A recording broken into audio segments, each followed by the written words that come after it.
This is my personal diary, a sanctuary of my thoughts and feelings, which I am penning down while I remain hidden in an old, abandoned cabin.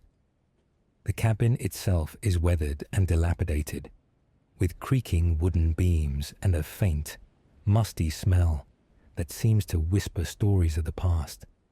Outside, the shadows inch closer with every passing moment, their eerie presence sending a chill down my spine as I cling to the faint hope of safety in this desolate place.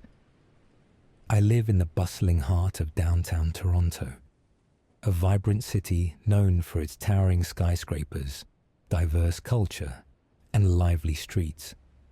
For as long as I can remember, I have harbored a deep longing to explore the hidden gems scattered across not just my hometown, but the entirety of my beautiful country, Canada. Beyond that, I dream of venturing to far-off lands across the globe, immersing myself in different cultures, landscapes, and ways of life. However, the harsh reality of financial constraints has, for now, kept the dream of international travel firmly out of reach. Despite this setback, my adventurous spirit refuses to be deterred. I have made it my mission to uncover the wonders that lie within the vast expanse of my own homeland, knowing that Canada itself is a treasure trove of natural beauty and unique experiences. Just a few weeks ago, I turned 18, an age that feels like the beginning of a new chapter in my life. As a symbol of this milestone, my parents gave me a car, or more accurately, what could best be described as the skeletal remains of one. While some might have scoffed at such a modest gift, I accepted it with immense gratitude, fully understanding that this was all my parents could afford. The car, battered and rusted, holds a charm of its own, and I see it as both a challenge and an opportunity. To me, it represents freedom, independence, and the chance to embark on my long-awaited adventures, even if they are confined to the roads of my own country for now. Initially, my first thought was to gather my friends and invite them to join me on an exciting, carefree adventure.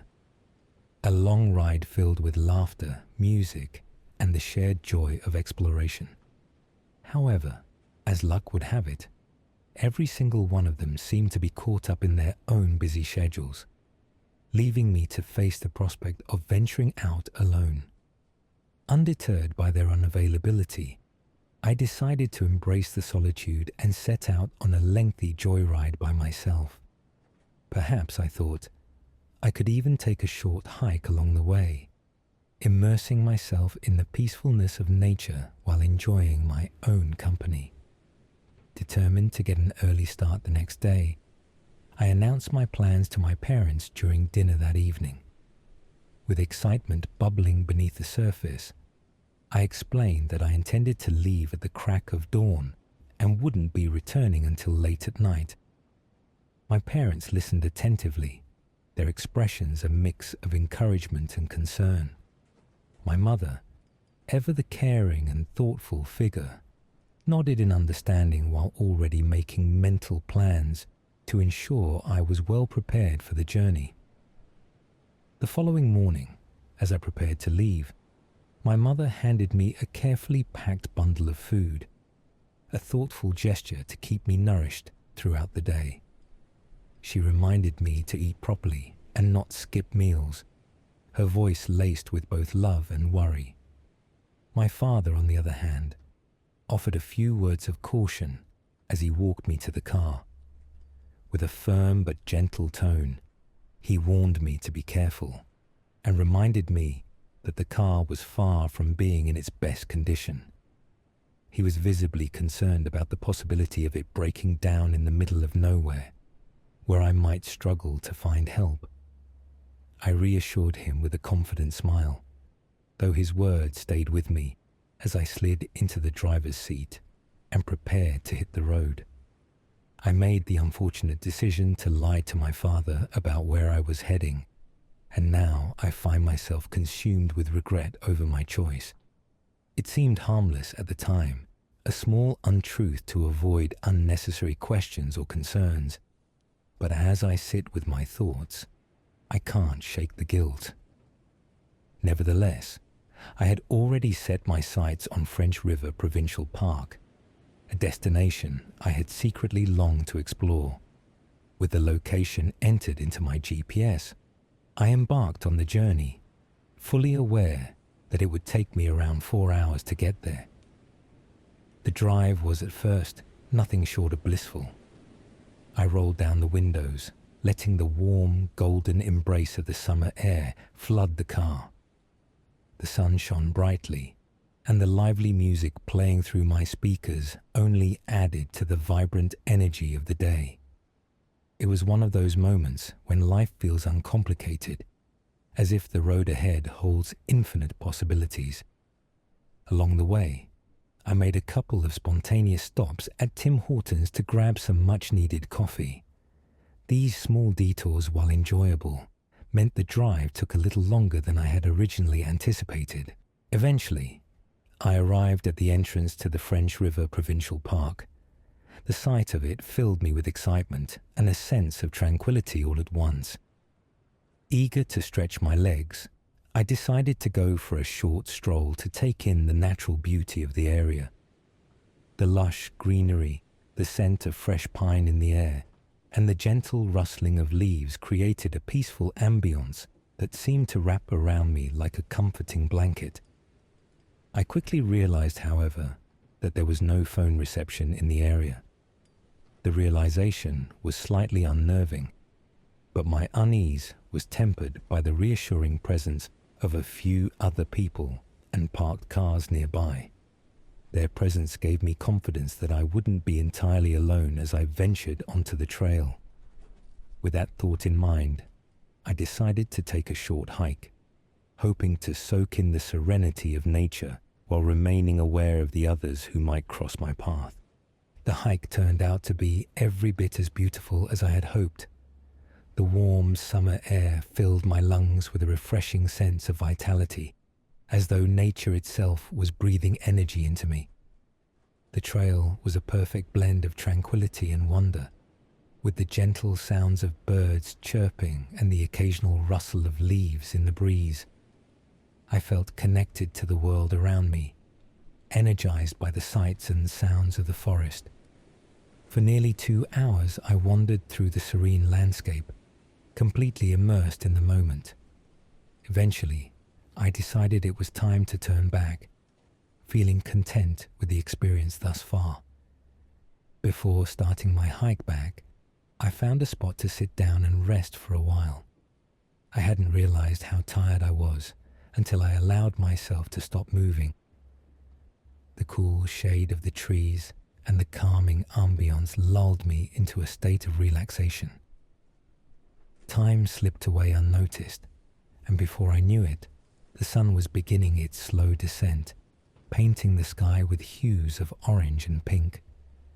The trails, once so clear and inviting, started to blend together in the dimming light, each path looking more like the last. As the light faded and the woods grew darker, a sense of unease began to creep in. I stood up, intending to retrace my steps, but somewhere along the way, confusion took hold. I realized with a sinking feeling that I had turned myself around and was no longer sure of my bearings. Every direction looked the same, and the encroaching darkness only deepened my uncertainty. Panic started to build in my chest, as the once peaceful forest now felt vast, shadowy, and unfamiliar. It was in this state of growing fear that I heard something, soft giggles coming from behind me. The sound startled me, but at the same time, it gave me a glimmer of hope.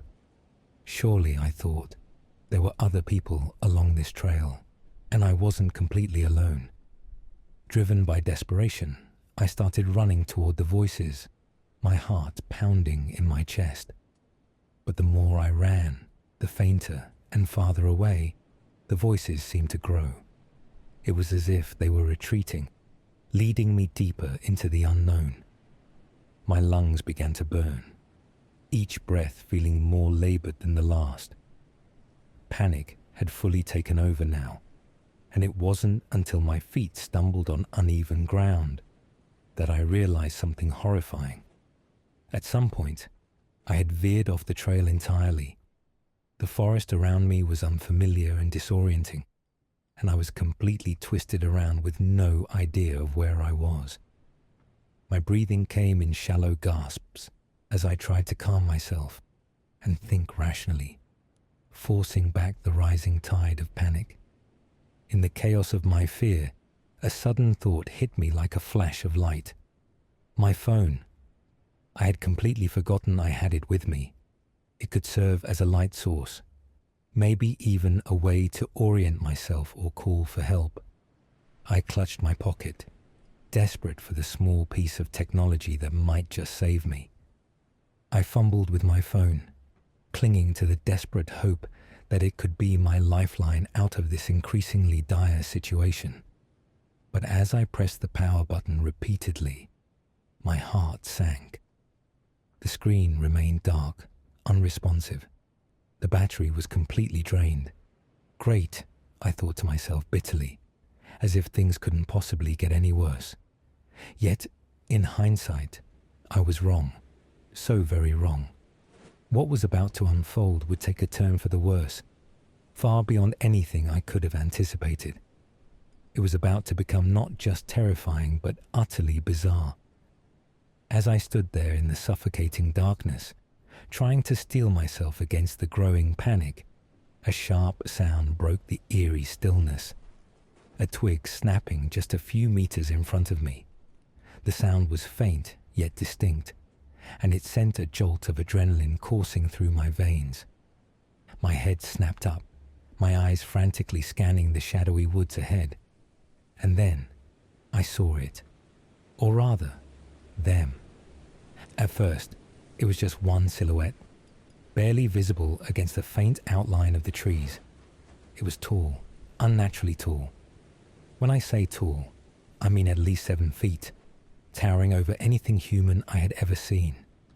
Its elongated frame seemed impossibly thin, almost skeletal, as it leaned slightly from behind a tree, as though it was peeking at me. For a moment, I froze, every muscle in my body locked in place. I'm not a small person. At 6 feet tall, with a muscular build, I'm used to feeling strong and capable. But standing there, staring at this towering figure, I felt a wave of dread wash over me, unlike anything I'd ever experienced. My instinct screamed that something wasn't right, that something was deeply, fundamentally wrong. As I tried to process what I was seeing, my pulse racing, another sound pierced the silence. A soft, high-pitched giggle, chilling in its childlike yet unsettling tone. The sound came from somewhere off to my left, and I turned my head sharply. My eyes darted from tree to tree, and that's when I saw them. More silhouettes began to emerge, peeking out from behind the surrounding trees. There were at least 3, maybe 4 of them now, their shadowy forms barely distinguishable in the dim light. Each one was tall and gaunt, their movements eerily slow and deliberate. I stood rooted to the spot, my mind racing to make sense of what I was witnessing. Fear gripped me tighter with each passing second as the strange figures continued to watch me, their presence both unnerving and otherworldly. It was as if the forest itself had conspired to trap me in some twisted nightmare, and I had no idea how to escape. How is this even possible? What am I looking at? My mind raced with questions that had no answers. None of it made sense. None of it could make sense.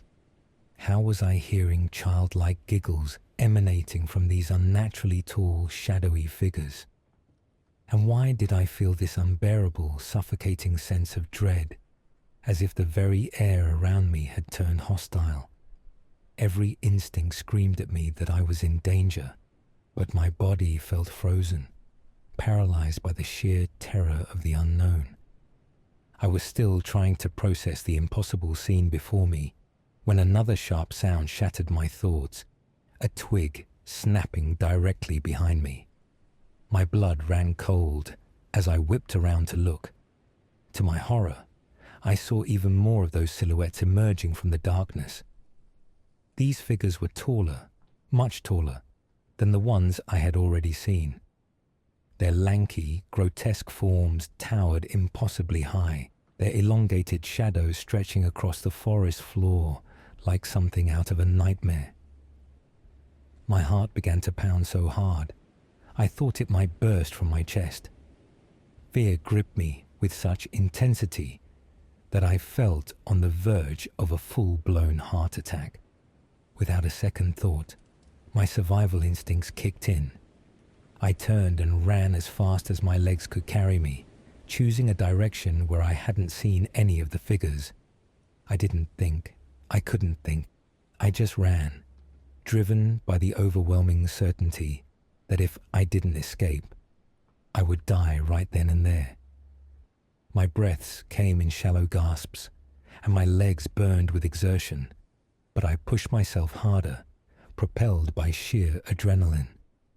As I sprinted through the dark, uneven terrain, I heard something behind me, horrifying, guttural laughter that chilled me to my core, mixed with unearthly screeches that sounded like nails scraping against my very sanity. The sounds were unlike anything I had ever heard, primal and otherworldly, and they fueled my desperation to flee. The adrenaline surging through me pushed me to limits I didn't know I had. I ran faster, my lungs screaming for air until every breath felt like fire. But then it happened. My foot caught on a hidden log, and I went sprawling forward, hitting the ground hard. Pain shot through my knees and hands as I scrambled to my feet, but I froze, my body trembling with exhaustion and fear. Leaning against a tree, I forced myself to listen. For the first time since I started running, the woods had fallen eerily silent. There were no footsteps, no guttural laughter, no screeches, nothing but the faint rustle of leaves in the breeze. Cautiously, I peeked around the tree, my heart pounding in my ears as I scanned the shadows for any sign of movement. To my immense relief, I saw nothing. No silhouettes, no figures, no unnatural shapes looming in the darkness. For the first time, I allowed myself a shaky sigh of relief, my body collapsing against the tree as my legs gave out from under me. Completely drained, both physically and mentally, I couldn't fight the exhaustion any longer. My eyes grew heavy, and within minutes, I succumbed to sleep, right there on the forest floor, my mind and body too worn out to resist. I woke up in the dead of night, startled and disoriented, as the pale light of the moon filtered through the dense canopy of trees above. The silvery beams cast eerie shadows on the forest floor, making it nearly impossible to see more than a few feet ahead. My stomach churned with hunger, and my throat felt parched and dry. I realized with a sinking heart that I had nothing left to eat or drink. My body was weak, but the growing sense of dread pushed all thoughts of nourishment aside. Before I could fully gather my thoughts, a strange voice cut through the stillness of the night. It was low, gravelly, and unnatural, as if it didn't belong to any human being. "You can run, but you can't hide," it said, with a sinister, mocking tone. "Be quick on what you decide."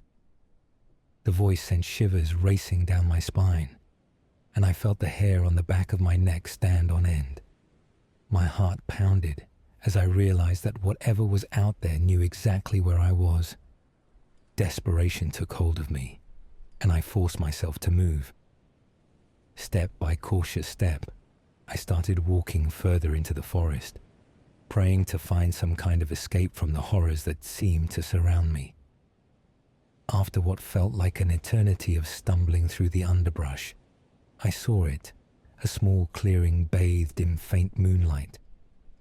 In the center of the clearing stood a cabin, old and weathered, its wooden exterior illuminated just enough to ignite a flicker of hope within me. That hope propelled me forward. I broke into a run, my exhaustion momentarily forgotten as I sprinted toward the cabin. My mind screamed for safety, for sanctuary, and I hoped against all odds that someone, anyone, might be inside. But as I approached, my heart sank. The cabin was clearly abandoned. Its windows were dark, and its walls were worn with age, the wood cracked and splintered in places. Still, it was my only option. I reached the door and shoved it open, the hinges groaning in protest. Inside the cabin was eerily silent, its interior filled with old furniture that seemed frozen in time. Dust covered every surface, and cobwebs clung to the corners of the room, a testament to how long it had been since anyone had set foot there. Despite its emptiness, I clung to the illusion of safety. But then, piercing the stillness, I heard it again, the chilling screeches and manic laughter echoing from the forest. I turned toward the sound, my blood running cold. In the moonlight, I saw them, several pairs of eyes glowing in the darkness, reflecting the light like unnatural mirrors. They were watching me, their gaze unwavering and predatory. For a moment, I couldn't even breathe. My chest tightened as I stood frozen in place, paralyzed by fear. Another screech shattered the silence, jolting me out of my trance. I slammed the door shut and began barricading it with whatever I could find. Chairs, a table, anything that might hold against whatever was coming for me. My hands trembled as I worked, moving quickly to block the two windows in the cabin. I shoved an old dresser in front of one and draped a piece of cloth over the other to obscure any view inside. The sound of footsteps, rapid and heavy, soon reached my ears, growing louder with every passing second. And then it came. Bang! The door rattled violently under the force of something slamming into it. My heart raced as I pressed my weight against the barricade, praying it would hold. Panic clawed at my chest, and I found myself wishing desperately for this nightmare to end. But I knew, deep down, that there was no waking up from this. As if to confirm my worst fears, a deep guttural voice rumbled through the air, shaking me to my core. "We are here for you," it hissed, each word dripping with malice, "and you will be ours." My blood turned to ice as the realization sank in. There was no escape. I was trapped, alone, and at the mercy of these nightmarish beings. Part 2. The noises outside gradually faded into the stillness of the night, a strange and unsettling quiet replacing the earlier chaos. For what felt like hours, I remained frozen, every muscle tense, waiting for the next sound, the next sign of movement. But none came. Slowly, the familiar symphony of the forest returned, the chirping of crickets, the distant hoot of an owl, and the gentle rustle of leaves swaying in the night breeze. It was as if the world was attempting to reassure me that the nightmare had passed. Exhaustion, which had been pushed aside by an overwhelming surge of adrenaline, finally consumed me. My body gave in, and I collapsed onto the makeshift bed. Sleep overtook me like a heavy blanket, pulling me down into its depths, despite the unease still lingering in my mind. When I woke, the pale light of dawn filtered through the cracks of the barricaded window, casting golden streaks across the floor. For a brief, blissful moment, I allowed myself to hope that it had all been a dream. But then my eyes landed on the heavy furniture pushed against the door, and the sharp tension returned to my chest. Carefully, I moved the furniture aside, the scraping sound against the wooden floor making me wince. I hesitated for a moment, holding my breath, then opened the door. Cool morning air rushed in, carrying with it the scent of damp earth and pine. Just a few steps away, a narrow stream trickled gently through the forest, its surface catching the early sunlight like scattered diamonds. Desperation outweighed caution, and I stumbled toward the water, kneeling at the edge. My reflection wavered on the surface. Hollow eyes, unkempt hair, and a face pale with fear and fatigue. Without a second thought, I cupped the water in my hands, the icy chill biting into my skin, and drank deeply. The taste was earthy, metallic, but it was life in its purest form. It's moving, I muttered to myself. Not stagnant. That's all that matters. Feeling a glimmer of strength return, I stood and turned back toward the cabin. The sight that met me froze me in place. The wooden walls were gouged with deep, jagged scratches, marks that crisscrossed every inch of the structure. Some were shallow, no more than splinters, but others were carved so deeply into the wood that I could see faint slivers of light streaming through. My breath caught in my throat, and my knees threatened to give way. One thought pounded in my head over and over. If those creatures had gotten to me, if even one of them had made it through that door. I reached out hesitantly, tracing the deep grooves with my fingers. The wood splintered easily under my touch, a chilling testament to the force behind those claws. One hit, I whispered aloud, my voice trembling. Just one, and I couldn't bring myself to finish the sentence. The realization slammed into me like a physical blow. Staying here wasn't an option. I had to move, to find somewhere safer, if there was such a place, before nightfall brought them back. The cabin had offered me a fragile illusion of safety, but now it was clear. I needed to leave, quickly, before it was too late. A sudden memory flickered in my mind, like the faint glow of a candle in the darkness. When I had parked my car the previous day, the sun had been rising in the east. If I could retrace my steps using the sun's position, I might have a chance. Squinting up at the sky, I saw the sun now sitting high overhead, nearing its peak. That gave me only a few precious hours before it would begin its descent, and the forest would once again be swallowed by shadows. I had to move, and fast. Before setting out, I scavenged through the cabin, desperately searching for anything that could offer even the slightest protection. My eyes fell on a jagged piece of wood from a broken table. After a few minutes of struggling, I managed to hammer in a rusted nail I'd pried loose. The makeshift weapon felt pitiful in my hands, barely more than a club, but it was better than nothing. Holding it tightly, I stepped outside, scanning the tree line for any signs of movement. The air was heavy with an eerie quiet, as if the forest itself was holding its breath. My heart thudded in my chest, loud and insistent. I knew this crude weapon wouldn't save me if those creatures came for me. One swipe of their claws could end it all in a heartbeat. But I couldn't let fear paralyze me. Taking a deep breath, I muttered under my breath, "You've got no choice. It's this, or you don't make it." The words felt hollow, but hearing them aloud gave me a flicker of resolve. I started moving, my footsteps light but quick. The uneven ground beneath me slowed my pace at first, but soon I was jogging through the forest, weaving between trees and ducking under low-hanging branches. The air grew warmer as the sun climbed higher, the faint scent of pine mingling with the earthy aroma of damp soil.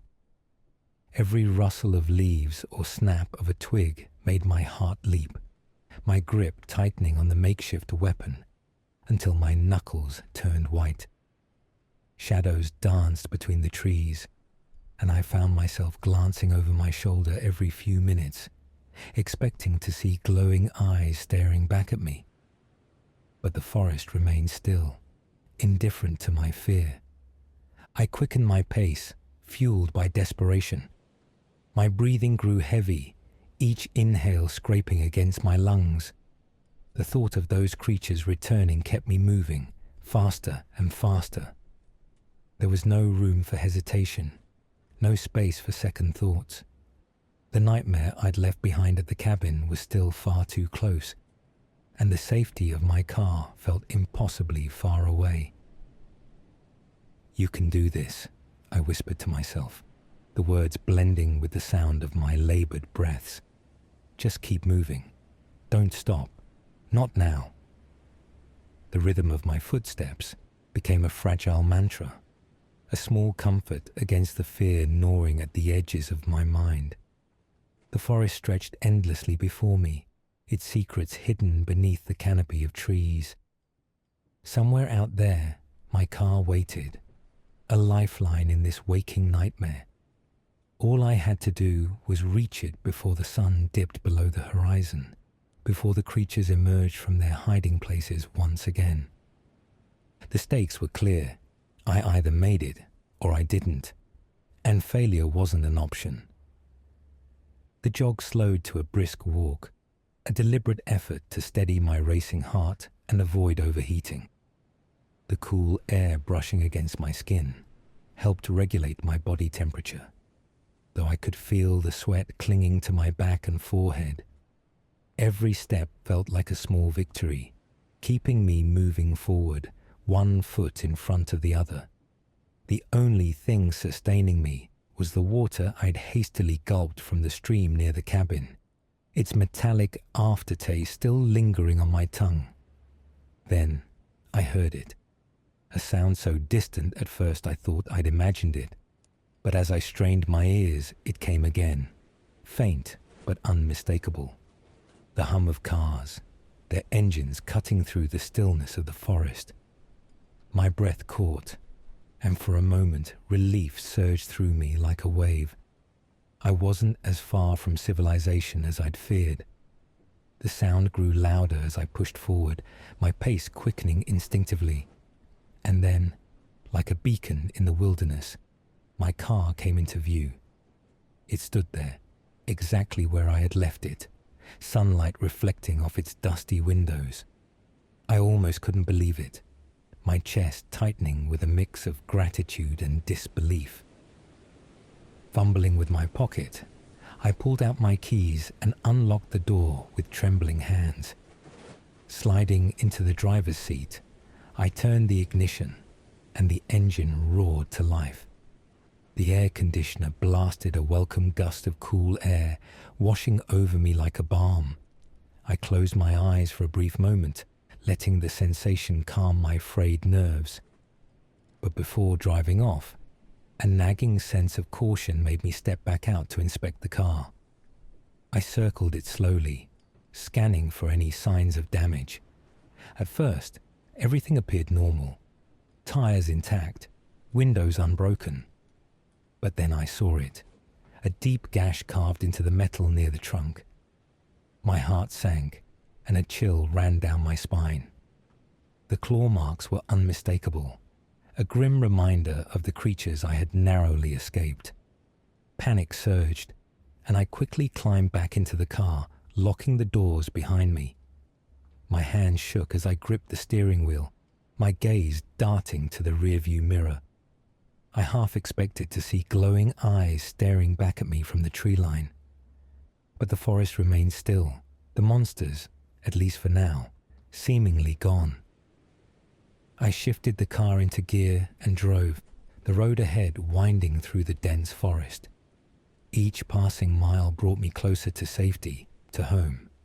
But the unease lingered, refusing to let me fully relax. As the trees began to thin, and the first signs of civilization appeared, a sudden flash of red and blue lights in my rearview mirror startled me. I pulled over to the side of the road, my heart pounding anew. A police officer approached cautiously, his expression a mix of concern and curiosity. "Sir," he began, his tone firm but not unkind, "we've had a missing person report filed for you. It came in with your car's information. Are you all right?" I caught a glimpse of my reflection in the side mirror, disheveled, pale, and unrecognizable even to myself. My appearance wasn't doing me any favors. I stammered, trying to form a coherent response, but before I could explain, the officer pulled out a photo. My heart skipped. It was me, a picture provided by my family.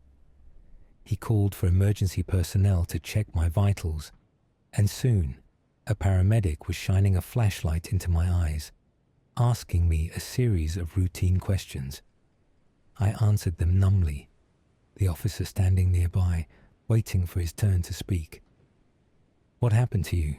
he asked gently, once the paramedics were satisfied that I was stable. "Where have you been since last night?" I hesitated, unsure of how to explain the unexplainable. The truth was stranger than fiction, and I wasn't sure anyone would believe it. Taking a deep breath, I looked up at him and began to tell my story, the words tumbling out like pieces of a puzzle I wasn't sure how to complete. I recounted everything to the officer, the creatures, the claw marks, the frantic race to escape. The words spilled out in a torrent, my voice trembling with the weight of it all. But as I spoke, I saw the skepticism creeping into his expression. His brow furrowed slightly, his lips pressing into a thin line. By the time I finished, his silence was louder than any response. "Right," he said after a long pause, his tone cautious. "That's quite a story." He didn't say it outright, but the look in his eyes was enough. He didn't believe a word of it. How could he? To anyone else, it sounded like the ramblings of someone who had spent too much time alone in the woods. Before I could say more, the flashing lights of the ambulance caught my eye. The EMTs had arrived, and the officer stepped aside to speak with them in hushed tones. I couldn't hear what he was saying, but I could guess. His wary glances in my direction said enough. Delirious, dehydrated, possibly hallucinating. I didn't blame him. Even I was starting to question my own memories. The paramedics approached me with calm, practiced ease, their voices gentle as they asked me questions and checked my vitals. "You're dehydrated," one of them said, his tone matter-of-fact, but not unkind. "We're going to take you to the hospital, just to be safe." I didn't protest. My body was too drained to argue, and my mind was spinning with everything that had happened. Or maybe hadn't happened. The ride to the hospital was a blur of sirens and muffled voices, the faint smell of antiseptic in the air. When we arrived, the staff quickly ushered me into a room. A doctor examined me, confirming what I already knew: dehydration, exhaustion, and, according to the officer's account, possible delirium. That last part stung more than I cared to admit. They thought I had imagined it all. Maybe they were right. As I lay in the hospital bed, staring up at the stark white ceiling, I heard familiar voices echoing down the hallway. My heart clenched. Moments later, my parents appeared in the doorway, their faces etched with worry. My mum's eyes were red, as though she'd been crying, and my dad's usually steady demeanor was tinged with visible relief. "I'm so sorry," I whispered, as they rushed to my side. "I didn't mean to scare you. I didn't mean to..." Before I could finish, my mum wrapped me in a tight hug, her arms trembling slightly. "You're safe," she murmured. "That's all that matters." My dad placed a reassuring hand on my shoulder, his voice steady but warm. "We're just glad you're home. Whatever happened out there, we'll figure it out. You're here now, and that's what's important." Their words were a balm to the guilt gnawing at me, though it didn't erase it completely. I still felt terrible for putting them through this, for making them worry so much, but their embrace, their unconditional love, was enough to remind me that I wasn't alone. As I sat there, surrounded by the warmth of my family, I realized that the nightmare was finally over. Or so I hoped. Later that evening, as the quiet hum of the car accompanied us home, I shared the story with my father. I told him everything: the creatures, the sounds, the claw marks, the overwhelming fear. He listened, his hands gripping the steering wheel, his face a careful mask of calm. But I saw it, the faint flicker of skepticism in his eyes. Whether he believed me or was simply humoring me, I couldn't tell. He nodded when I finished, his voice steady but non-committal. "Well," he said after a long pause, "what matters is, you're safe now." The rest of the ride passed in silence, the headlights carving a path through the darkness. I stared out the window, the events of the past 2 days looping endlessly in my mind. I knew the truth, but the weight of disbelief, from the officer, the doctors, even my own father, pressed heavily on me. No one would ever truly believe what I had endured. When we reached home, I stepped inside, expecting the warmth and familiarity of my house to calm me, to make me feel safe. And for a while, it did. The days began to pass, each one a little easier than the last. The routine of normalcy wrapped around me like a protective cocoon. I convinced myself it was over, that the creatures had been a fleeting nightmare, something left behind in the woods. Life, as it always does, moved on. But then, one night, everything changed. It was late, the kind of late when the world feels unnervingly still. I was sitting at my desk, filling out applications for part-time jobs, the blue glow of my computer screen the only light in the room. My thoughts were focused, distant from the events of that night, when suddenly I heard it. A sound so chilling it froze me in place. A giggle, a soft, eerie giggle that echoed in the stillness like a cruel whisper. My heart stopped, my breath caught in my throat. It was the same giggle I had heard that night in the cabin. My mind reeled, desperately trying to convince itself it was nothing. A neighbor, a stray sound from outside, but deep down, I knew better. I stood, moving cautiously toward the window. My fingers trembled as I pulled back the curtain just enough to peek outside, and there, in the faint glow of the streetlight, it stood. The creature. Its hunched form lingered in the shadows, its glowing eyes fixed on me. My breath hitched, and a cold dread washed over me. This couldn't be real. I blinked, hoping it would vanish, but it remained, unmoving, like a predator waiting for its moment. I stumbled back from the window, my heart hammering in my chest. My mind screamed at me to wake up, to shake off this nightmare. But this wasn't a dream.